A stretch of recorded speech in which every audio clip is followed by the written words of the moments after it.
जी, मेरे साथ इस वक्त चौधरी अली असगर एडवोकेट साहब हैं, जो सीनियर बार है, मेरे साथ मौजूद हैं। आज जो प्रोफेशनल ग्रुप की तरफ से ये उम्मीदवार है सदर, और दूसरी तरफ यूनाइटेड ग्रुप जो है उसके चौधरी इफ्तिखार एडवोकेट साहब हैं।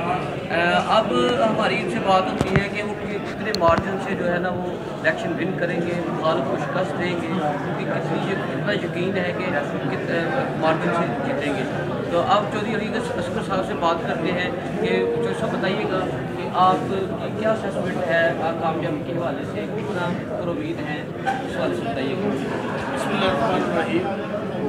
फैसल साहब, मैं समझता हूँ कि इलेक्शन जो है इस वक्त एक तरफा हो गया और हमारे दोस्त जो है वो वाज़ह तौर पर नज़र आ रहे हैं और मुकल्ला की बहुत बड़ी तादाद जो है उसने मुझ पर एतमाद का इज़हार किया।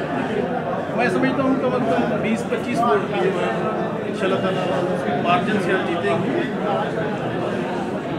दोस्तों का जो शब्द सोच जो है इंशाअल्लाह ताला बेहतर तौर पर नज़र आ रहा है इस तरफ।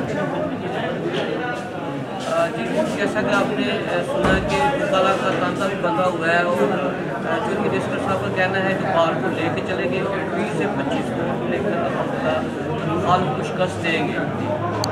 20 से 25 वोट की मार्जिन से